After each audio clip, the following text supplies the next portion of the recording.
वचन आपके हमारे मध्य जो पढ़ा गया वो है जोब अय्यूब की पुस्तक, जोब अय्यूब की पुस्तक उसका 19वां अध्याय 25 से 29 पदों के बीच में हम देखते हैं। मैं 28वें पद के ऊपर मुख्य रूप से मैं वचन के रूप में आभार या फिर मुख्य रूप से विचार करने के योग्य है वो है, तो अभी तुझ पे तो धर्म का मूल्य पाया जाता है और तुम जो कहते हो हम उसको कैसे सताएं। परमेश्वर के वचन के पढ़े जाने पे हम सबों को आशीष मिले। धन्यवाद है पिता, पुनः एक बार फिर से पिता तो अनुग्रह के द्वारा हमारे आत्मिक जीवन की अगुवाई करने वाला परमेश्वर है और तेरा सामर्थ पिता परमेश्वर निरंतर इस प्रकार से हमारे जीवन के साथ में बना रहना पाए।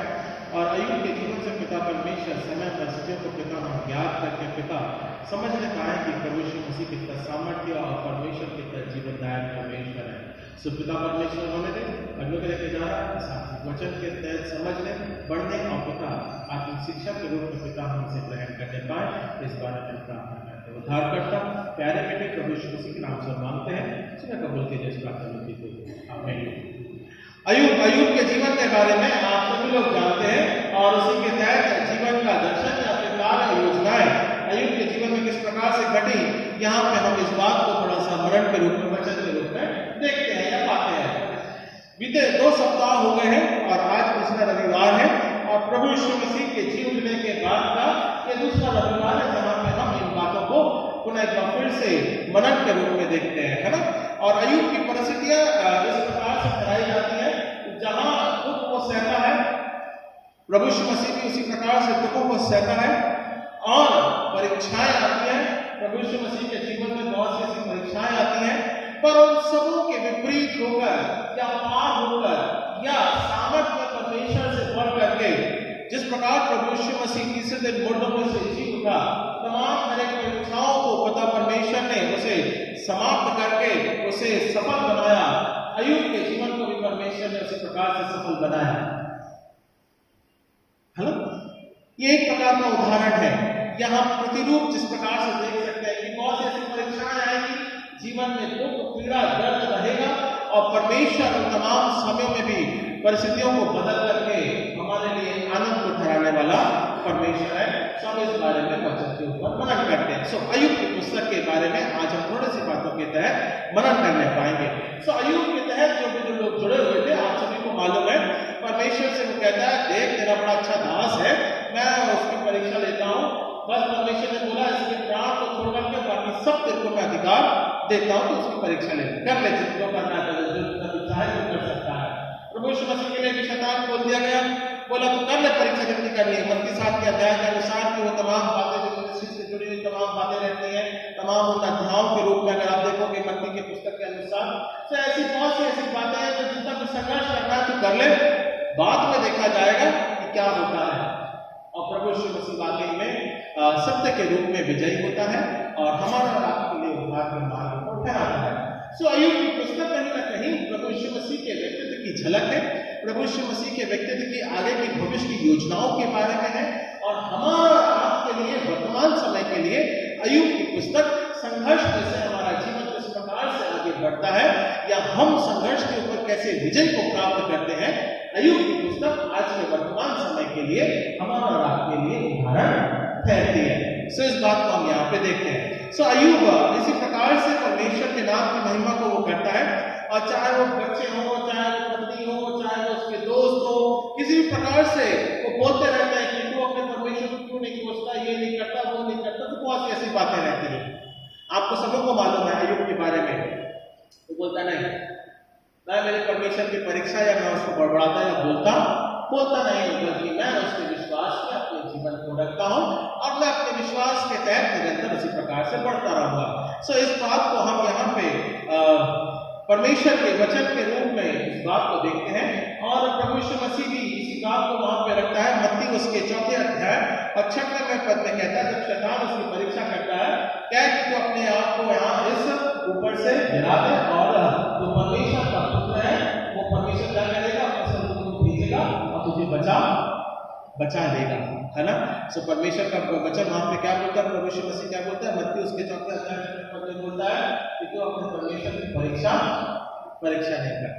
है ना। तो बहुत सी ऐसी बातें जहाँ पे हम और आप मसीह के तहत अय्यूब के जीवन में भी देखने पाते हैं, और उसने परमेश्वर को भी कोसा नहीं बल्कि परमेश्वर से विनती करी, और परमेश्वर के तहत समय अनुसार उन विनतियों के तहत जो भी परिस्थिति थी, परमेश्वर ने उस परिस्थितियों से वहां से उसको फिर वहां बाहर निकाला और उसके मृत्यु तक, है ना, ऐसा समय आ गया था, बिल्कुल घड़ी आ गई थी जो उसके पति की प्राण निकाले पर नहीं हुआ था, परमेश्वर ने उसका अधिकार नहीं किया था, और मृत्यु के छैया तक वो पहुंच गया था ताकि उसके प्राण वहां पे निकल जाए, परमेश्वर को कोसे और वो निकले। पर ऐसा नहीं हो सका, है ना। परमेश्वर का वचन इस बात को करा के बोलता है, यदि हम मृत्यु की छैया तक भी हैं या हमारे पाप इस प्रकार भी है, बहुत गहरे रंग के भी हो, परमेश्वर उनको उन अंतिम समयों में भी साफ करके हमें क्या कर देता है, शुद्ध बना देता है, या हमें विजयी बनाता है, या हमें हमारे परमेश्वर के साथ में जोड़े रखता है। सो अपने परमेश्वर को हमें बढ़ाना नहीं है या उसकी परीक्षा नहीं करनी है, बल्कि मसीह में होकर हमको उस विश्वास की दौड़ को पूरा करना है और विजयी जीवन को प्राप्त करना है। सो अय्यूब के जीवन से हम इन बातों के द्वारा या कुछ बातों के द्वारा या उसके विश्वास के प्रकटीकरण के बातों के द्वारा हम कुछ बातों में समझेंगे, या कुछ ऐसे बिंदु हैं। वचन इस प्रकार से हमें कहता है। सो 25वें पद की व्याख्या हम इस प्रकार से देखते हैं। अय्यूब की पुस्तक उसका 19वां अध्याय और 25वां पद, मुझे तो निश्चय है कि मेरा छुड़ाने वाला जीवित है और वह अंत में पृथ्वी पर खड़ा होगा, है ना। सो हमारा वचन या विश्वास, it is affirmation of faith, जहां पे हम रसूलों का अकीदा रोज बरोज इस बात को दोहराने में कहते हैं कि मेरा जो परमेश्वर है वो कैसा है, जीवता परमेश्वर है, और मेरा जो छुड़ाने वाला परमेश्वर है वो मेरे पृथ्वी के छोर तक या कहीं और हद तक, जिस प्रकार से हम देखते हैं या पढ़ते हैं परमेश्वर के राज्य और उसके हाथ के बारे में, चाहे पृथ्वी के छोर तक या कहीं भी हो, या पाताल में हो, अधोलोक में हो, चाहे ऊपर हो, चाहे नीचे हो, कहीं भी हो, परमेश्वर हमारे लिए खड़ा है। परमेश्वर का सामर्थ्य हमारे और आपके जीवन को निरंतर अगुवाई करने के लिए या संभालने के लिए ठहराया गया है। और मृत्यु की रस्सियां भी अगर हमारे जीवन में पड़ी हो या मृत्यु का बंधन भी पड़ा हो, परमेश्वर उस समय में भी, अंतिम क्षण में भी हमें उद्धार देने के लिए योग्य परमेश्वर है। और अय्यूब इसी बात को यहाँ पे कहता है, it is affirmation of faith, विश्वास का दृढ़ीकरण जिसे हम कहते हैं। हम अय्यूब के जीवन से पहली बात हमें सीखने को मिलती है, चाहे समय विपरीत हो, दशा कितनी भी खराब क्यों ना हो, अगर हम हमारे विश्वास में दृढ़ हैं तो उसे हमें कोई अलग नहीं कर सकता, या परमेश्वर से हमें कोई अलग नहीं कर सकता। क्या लिखा हुआ है परमेश्वर के वचन में, इसी बात को अगर हम देखें, रोमियो की पुस्तक उसका 8वां अध्याय 37 verse 39, Romans chapter 8 verse 37 to 39, क्या लिखा है, क्या लिखा है? परंतु इन सब बातों में से हम उसके द्वारा जिसने हमसे प्रेम किया है, जीवन से भी बढ़कर है। जीवन से भी बढ़कर है।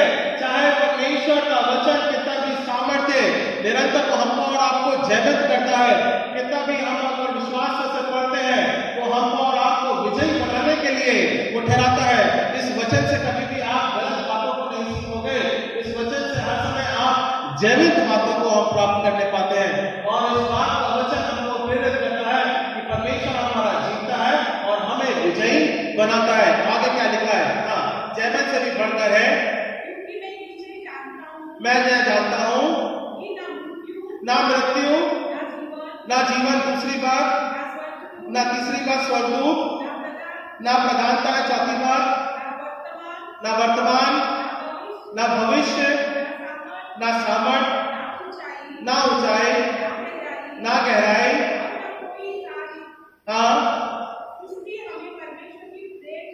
नहीं अलग कर सकता। कोई भी बातें हमें परमेश्वर के प्रेम से अलग नहीं कर सकती। और अय्यूब ये बहुत अच्छे तरीके से जानता है। अय्यूब इस बात को वहां पे परमेश्वर के तहत अपने जीवन को जब वो रखता था, आनंद के जीवन के रूप में हो और चाहे कठिन परिस्थितियां दुख के जीवन के रूप में हो, उसने परमेश्वर के प्रेम से कभी अलग नहीं हुआ। निरंतर अपने जीवन को परमेश्वर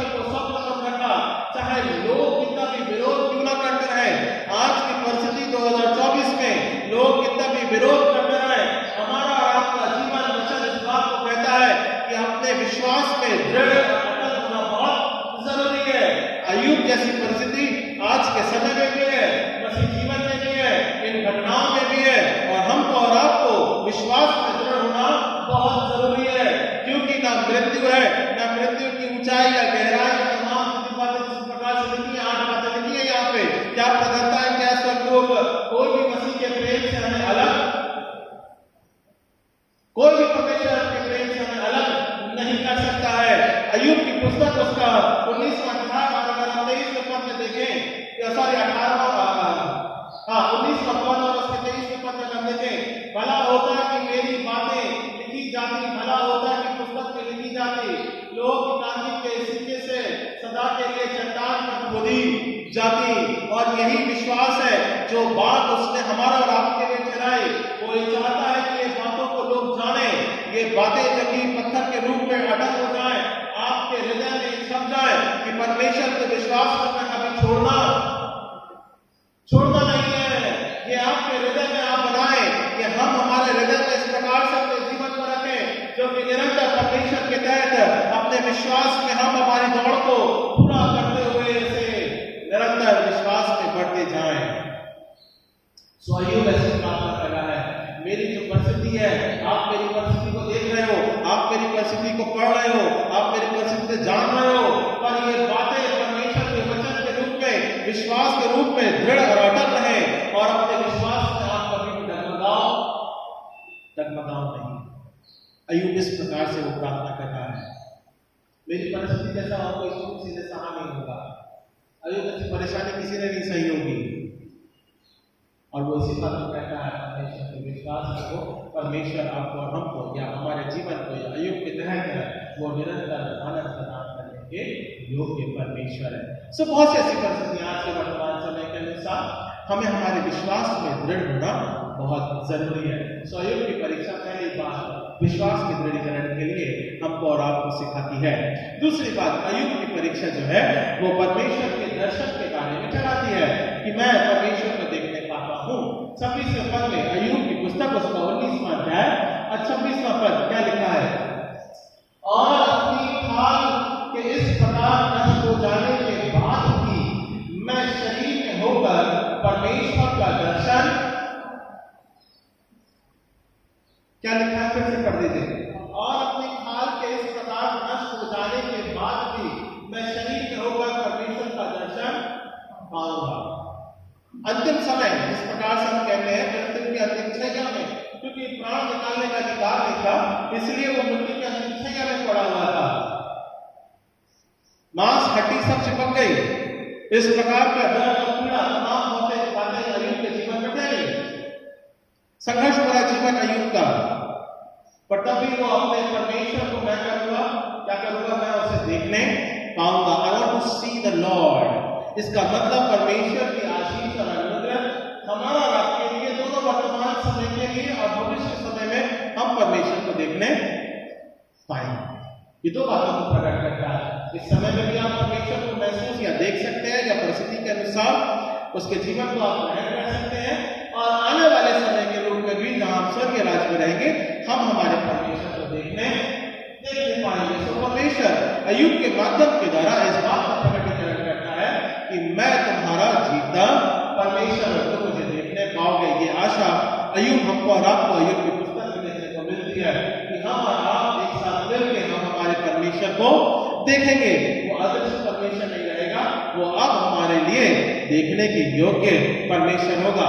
सो हमको और आपको परमेश्वर को देखने के रूप में यूहन्ना की पुस्तक उसका 12वां अध्याय और 24-25 पद में हम देखते हैं। जॉन चैप्टर 12 वर्स 24 से हम देखेंगे 27 पद तक देखेंगे। यूहन्ना की पुस्तक उसका 12वां अध्याय 24 से 27 पद के बीच में हम इस बात को देखते हैं।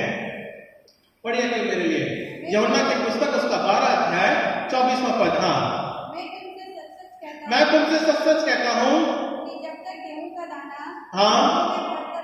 नहीं जाता, गिरकर मरकर वहां पे पृथ्वी में नहीं हो जाता, सड़ता नहीं है, फिर वो अकेला रहता है, परंतु जब मर जाता है तो बहुत फल लाता है। वो क्या होता है,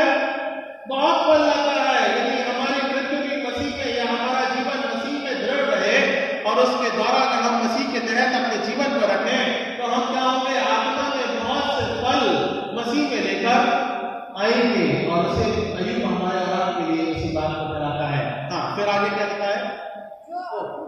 जो अपने प्राण को प्रिय जानता है, जो अपने प्राण को प्रिय जानता है वो उसे खो देता है। इसलिए संसार या संसार की बातों के तहत अय्यूब अपने प्राणों को प्रिय नहीं जानता था।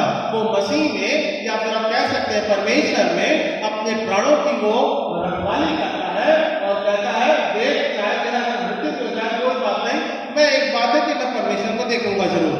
सो हमारा आपके लिए वहां पे वो जीवन जो अय्यूब का है वो किसी फलदायक रूप में नहीं देखता, बल्कि वो मसीह को देखने के रूप में अपने जीवन को रखता है और वो फल लाने के रूप में ठहराता है। Okay done. फिर उसके बाद में जो इस जगत में अपने प्राण को अप्रिय जानते हैं, वह अनंत जीवन के लिए उसकी रक्षा करेगा। हाँ, परमेश्वर क्या करेगा? अनंत काल तक वो प्राणों की रक्षा करने वाला परमेश्वर है। अय्यूब के जीवन के लिए भी इसी बात को करा के कहता है मैं परमेश्वर को देखूंगा, ये तो मेरे लिए पक्का है, एकदम स्टैम्प हो गया, बिल्कुल 100 पेपर के स्टैम्प पेपर पे मैंने लिख के सर्टिफाइड कर दिया है। अनंत काल के जीवन में तो कम से कम मैं उसे परमेश्वर को देखने पाऊंगा तो मैं जरूर। That is the faith. वो योजना जो उसने हमारे लिए ठहराई, जो प्रभु यीशु मसीह हमारा आपके लिए बलिदान होता है, वो जो उसने हमारा आपके लिए परीक्षाओं को सहा, वो जो उसने हमारा आपके लिए क्रूस पर से वेदनाओं को सहा, ये पूरा 100 रुपीज के स्टैम्प पेपर में सर्टिफाइड है। एक ना एक दिन जब वो स्वर्ग राज्य में जाएगा जरूर। और प्रभु यीशु मसीह उसी प्रकार से हमारा आपके लिए वो राज्य के बारे में देखता है, तैयारी करता है और उस बात को द्वार भी खोलता है, क्योंकि वो वहां पर उस स्थान में हमारे लिए रहता है और जगह भी तैयार करता है। सो परमेश्वर का वचन यूहन्ना उसके 14वें अध्याय और 1 से 4 पद में कहता है मैं जाकर तुम्हारे लिए जगह तैयार करता हूं ताकि जहां मैं रहता हूं वहां तुम भी रहने पाओ। यूहन्ना की पुस्तक उसके 14वें अध्याय में 1 से 4 पदों में आप इस बात को देखते हैं। सो परमेश्वर हमको और आपको भी छोड़ता नहीं है, परमेश्वर अपनी संगति में बनाए रखता है। हमारी आशा पहली बात विश्वास के रूप में दृढ़ होती है और दूसरी बात हम इस बात को कहने पाएंगे अपने जीवन के रूप में मैं एक ना एक दिन परमेश्वर को देखूंगा, मैं एक ना एक दिन परमेश्वर को देखूंगा। तब आप मसीह की दौड़ में आप पूरा भागी हो सकते हैं और वो दौड़ को भी आप बड़ी सामर्थ्य के द्वारा आप उसे पूरा कर सकते हैं।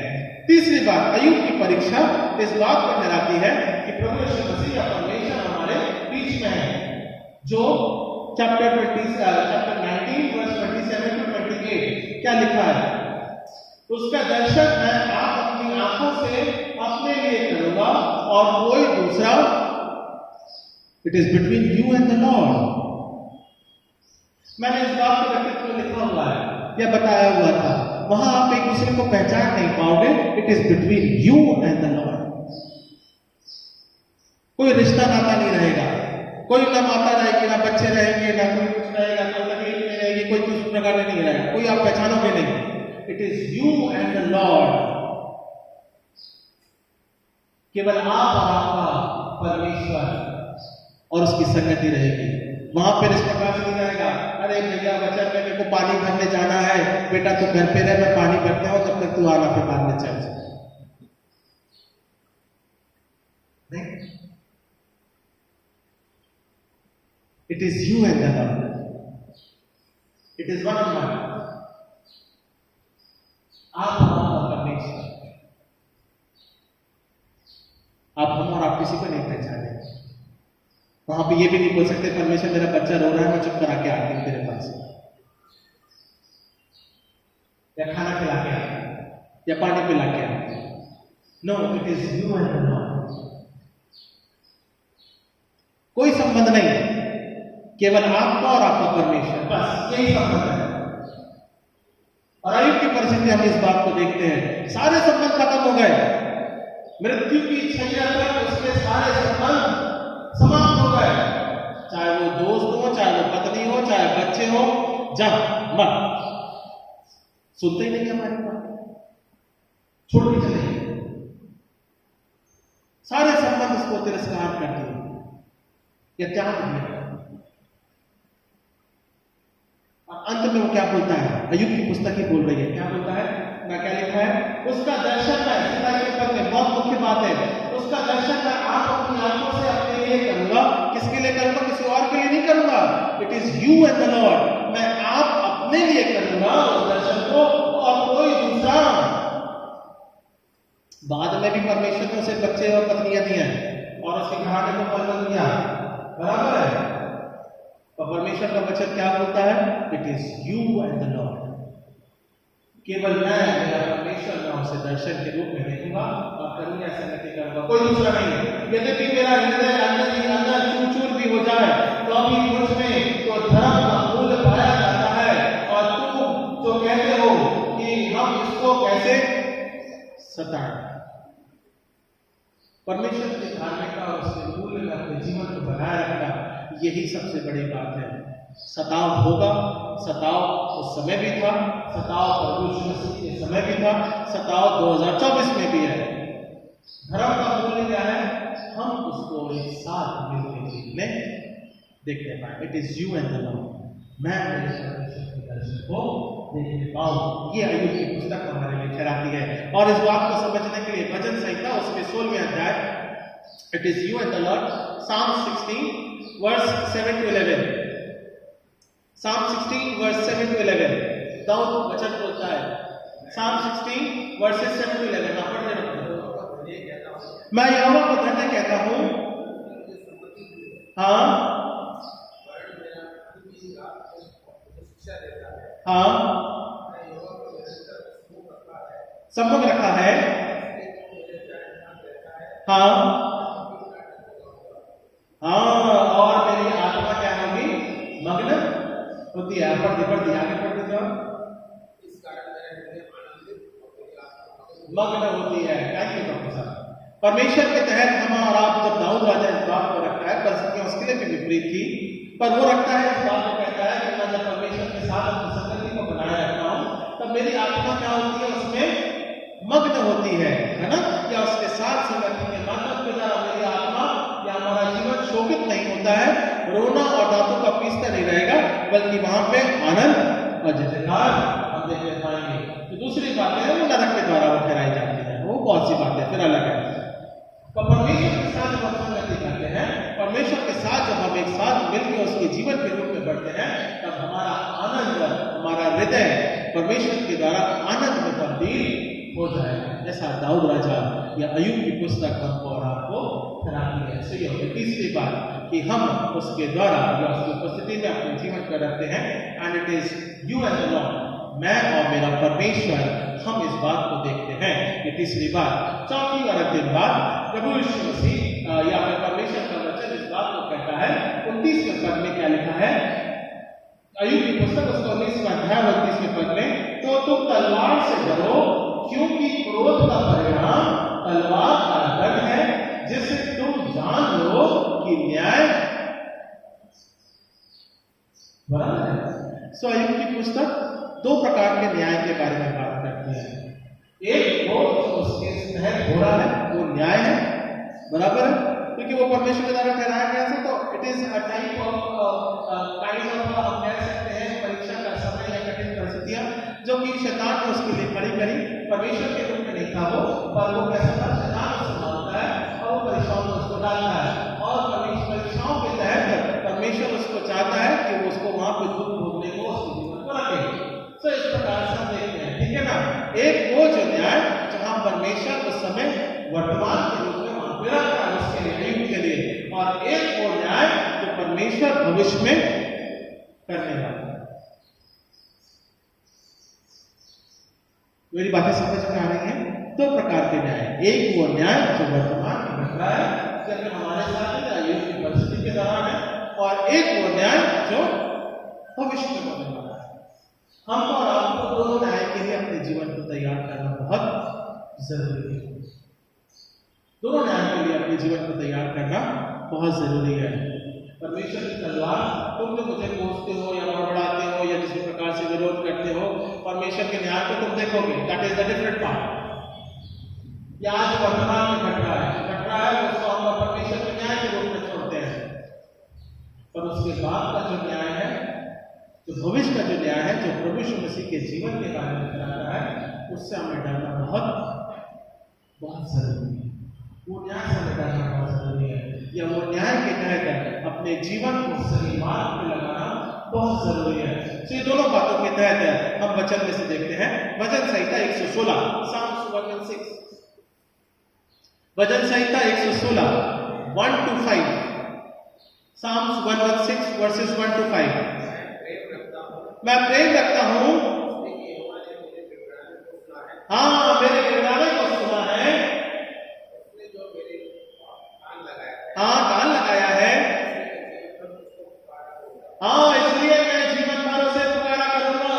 ये आज के वर्तमान समय की हमारी परिस्थिति, अय्यूब की परिस्थिति इस बात को कहती है कि परमेश्वर मेरी ओर प्रार्थना की ओर कान लगाता है, मैं उसका धन्यवाद करता हूँ, वो मेरी पुकार को सुनता है, वे मेरी प्रार्थना की विनतियों को सुनता है, वो मेरे मध्य में रहता है। आगे फिर उसके बाद में अय्यूब के जीवन में मृत्यु की रस्सियां उसके चारों ओर थी। मैं अधोलोक की सकेती में पड़ा था, मुझे संकट और शोक भोगना पड़ा। ये बात, ये वर्तमान समय की बात है। मुझे कितना भी शोक, मुझे कितना भी तकलीफ भोगनी पड़े, परमेश्वर मैं भोग लूंगा, और मैं तुझसे प्रार्थना करना नहीं छोड़ूंगा। हमारा प्रार्थना करना हमें जीवन में छोड़ना नहीं है। और दाऊद राजा, उसकी भी परिस्थिति विरोध की थी, उसकी भी परिस्थिति मर्यादा के रूप में भी थी।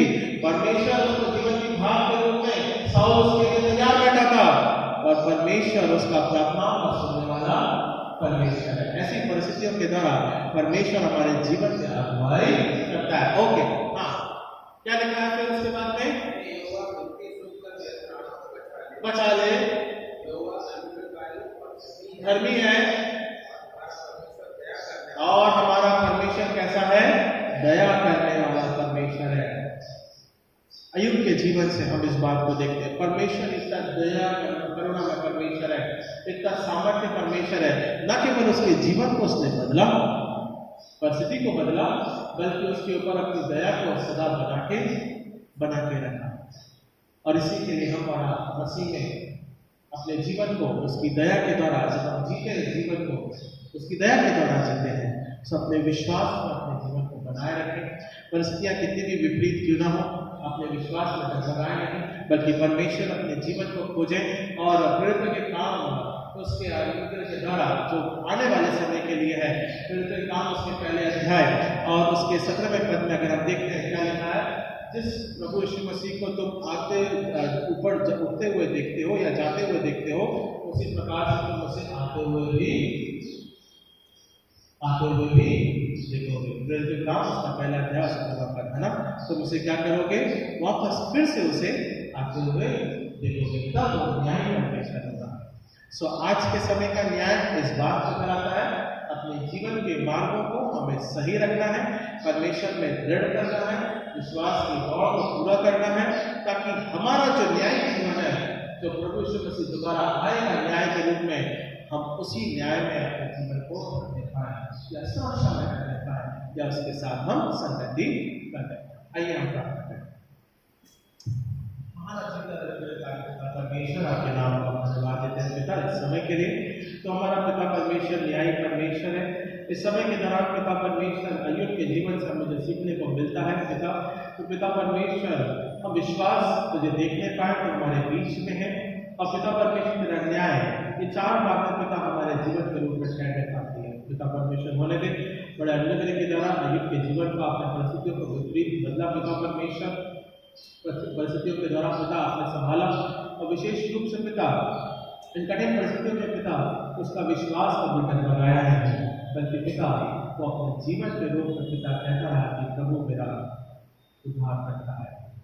सो पिता हमारे जीवन का उद्धार केवल हमारा प्रभु यीशु मसीह है, हम इस बात को विश्वास के रूप में रखते हैं। उद्धार करता प्यारे बेटे प्रभु यीशु मसीह के नाम से मांगते हैं, सुने कबूल कीजिए इस प्रार्थना को। आमीन आमीन आमीन।